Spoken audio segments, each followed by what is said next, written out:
Clean Power Wash, Salisbury, Maryland. We are over here redoing the wiring on our booster pump.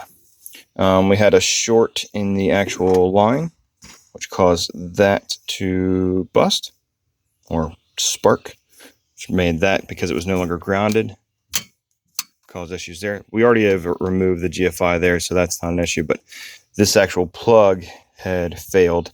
So I've gone ahead and I went ahead and just snipped off the old ends of it. There really wasn't any point in doing that, or keeping that. You can see they're pretty good there. I've got a new replacement for it. Nice, it's all labeled. You can see black, white, green. So it's fairly dummy proof.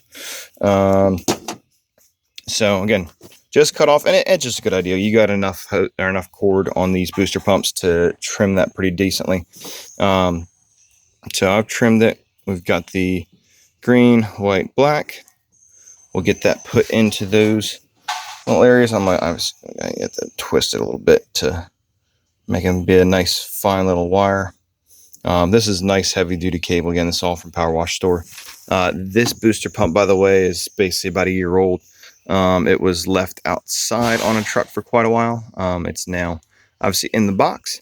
We have also since replaced the electric cords. We got the brand new cord, or new to this rig cord, for this, and we will use that to plug into the generator that's over there. I've also actually purchased a new GFCI interrupter that will actually be plugging into the box and then using that cord. But for today, we're going to just use that regular extension cord. We don't run off the customer supply. I just prefer to run off the generator. It's easier to control in my mind, and just one less thing to deal with. So again, these will all go in there, not the way that I just showed it, but green will go in here, and then white will go up top, and black will go here, and then we'll tighten it and then screw this all back together. So give me a minute. All right, so we're back. I've gone ahead and, again, we push it in. I probably could have stripped a little bit less on those wires, but again, you put them in, you screw these nice and tight. Make sure we'll give it a nice, just trying to, man, it's not going to get a whole lot of pull on it anyways. And then we'll clamp that shut in just a moment.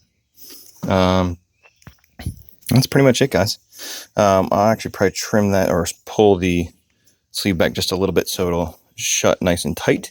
You can get these, here's your model information. But again, Lowe's, Home Depot. It could be like the other one that we had, or it can be like this. It'll work just fine. But that's pretty much it, guys. So it's just an easy switch fix, basically. Again, since we had electrical issues, we wanted to switch this out, switch the cord out. This cord itself is fine. So anyways, have a great day.